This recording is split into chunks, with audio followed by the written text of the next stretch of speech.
Felicia and Lucy's pop over to Pine Valley from General Hospital reminded viewers that we don't know as much about Lucy's main squeeze, Martin Gray, as we think. Sure, he's a lawyer, and he's Laura's long-lost brother. But is he? Now that Jackson Montgomery, Walt Willie, has whetted our appetites, we have to wonder if there is more All My Children to Martin than meets the eye. Here's who almost 2,000 fans hope he turns out to be. Only 4% of voters would like him to be Ted Orsini. Ted was the person Tad Martin thought he was after an explosion on a bridge, a presumed death, and a nasty case of amnesia. Of course, the real Ted eventually turned up, and was eventually vanquished. He disappeared. Maybe he's reappeared. Of course, he should be Tad. Michael E. Knight. 16% of the audience can't imagine another possibility. In fact, he should be Tad working undercover with his old PI partner, Anna Finola Hughes. Tad lost his license back during his Pine Valley days. That's why he's working undercover now. And he also got a law license. He's had time since ANC was cancelled, and then jumped ahead in time 5 years, and was cancelled again. He took on Martin Gray's identity, but he's really our own Tad Martin. But 80% of you like things staying just the way they are. Martin is Laura's Jenny Francis brother, and he's Cyrus's Jeff Kober brother. He's got 3 ex-wives, a legit law degree, and a southern accent that goes more than it comes. There is no great mystery here, nothing to see or uncover. Stop looking for trouble where it doesn't exist, sit back, and enjoy the show. Times have certainly changed since General Hospital's Carly and Jason were married. For one thing, these days, Carly's been shacking up with Drew. For another, Jason's dead, ostensibly, but since Steve Burton's now busy getting his brains scrambled and unscrambled as Days of Our Lives Harris, we don't see Jason returning anytime soon to woo Carly away from his pseudo-twin. But Burton and Laura Wright spent years together on General Hospital and have been doing daytime for decades, and the two know the soap opera industry inside and out at this point. In fact, the two revealed during a recently shared live Q&A for Bradford Anderson, Spinelli, and Burton's Stone Cold and the Jackal, they both started back in 1991 when Wright joined Loving and Burton General Hospital. He did briefly appear on Days of Our Lives back in 1988, of course, but back then Harris was only recurring, so we'll allow that it wasn't a full daytime beginning.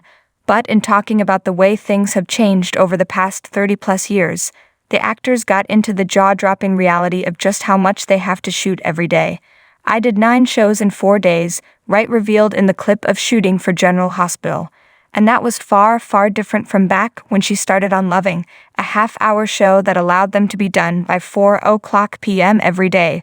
But it wasn't just the fact that Loving was shorter that shortened the days. Burton explained that even on General Hospital, in 91 when I started, you did 21, 23 scenes. You did 1 show a day. Wright jumped in. 1 show, he agreed, yeah. Now we do 70 a day. So hence for 9, 10 shows in 5 days or 4 days. It's crazy. And that doesn't even take into account Days of Our Lives Breakneck Speed, which shoots about 6 months in advance. Check out the clip below for all the details, plus an amusing anecdote about the golden days of All My Children, and Susan Lucci. Times have certainly changed over the years.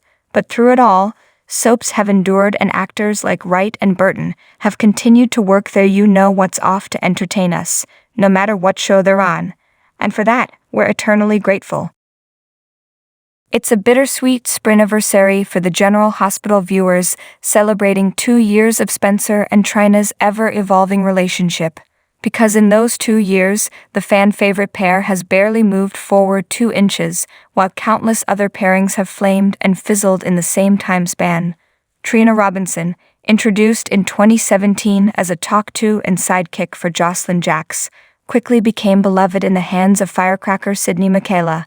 That's why she ended up being the daughter of veteran character Taggart and Brooke Kerr's newly created Portia, and the love for Trina has only grown since Tabyana Ali made the part her own and carried her through a paternity reveal and hijinks aboard the Haunted Star.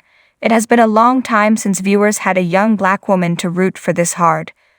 When both actresses turned out to have fire chemistry with Nicholas Alexander Chavez's Spencer Casabine, it seemed like a no-brainer to put the characters in a front-burner teen romance.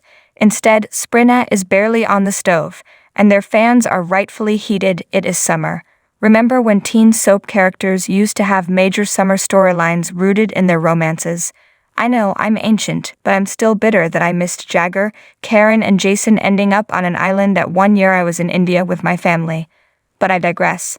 And my wandering attention span is perfectly justified, because the hot season for Spencer and Trina apparently involves babysitting his little brother and continuing to deal with the woman who drugged Trina and framed her for posting a sex tape of Joss and Cameron. Thrilling. All I've ever wanted from my 20 to 21-year-old soap characters is parenting content with a soupçon of, we're going to pretend Esme never did anything racist because we love the actress. And I love every Kristen Pohl too. Don't get me wrong, but this isn't about her, and it shouldn't be about Esme. Not at this stage of the game. Trina and Spencer landed on the cover of People magazine's General Hospital 60th Anniversary edition and have continued to be featured by the publication, as well as other major media sites. They grab headlines like they're going out of style, and General Hospital is basking in the publicity and buzz. So why can't the characters grab each other on screen and do what young people do on soaps? Each other. The duo has shared but a handful of kisses, and one swoon-worthy instance of Trina leaping into Spencer's arms, and in the year of our Jenny Francis 2023, it is extremely ridiculous that they haven't gone any further. Add in that Chavez is poised to take a leave of absence to film Season 2 of Ryan Murphy's Monster, and the glacial pace of their relationship becomes even more dire. This is the same show which gave us Tom Hardy and Simone Ravel dealing with the difficulties of an interracial relationship, ultimately culminating in a splashy soap opera wedding in 1988. 35 years later, Spencer still hasn't seen Trina in her skivvies. No, I'm not counting a bikini. He's too busy changing baby Ace's diapers. Let's get real, General Hospital. Give Sprinna Nation what they want, and what these characters have definitely earned. Stop holding Trina and Spencer hostage like the Metro Court crisis of 2007, or like the pre-Loving v. Virginia 1960s. In General Hospital's preview for the week of July 10 to 14, who was shot and who was the target, read on for the scoop and watch the teaser video. Last week, many friends and families gathered at the Metro Court to celebrate the holiday. Sonny asked Dante to dinner to request he be his best man at his wedding. Anne had drinks with Jordan out by the pool, but she later gave Jordan space when her booty call Zeke appeared. Then things got even more awkward when both Portia and Curtis showed up.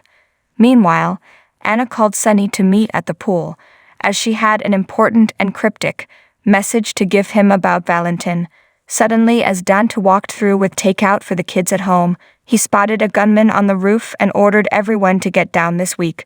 Dante fires back at the gunman, and Sonny's man joins Dante in trying to contain the gunfire. Chase quickly calls in 3 shots fired at the Metro Court, but he is unsure if anyone was injured.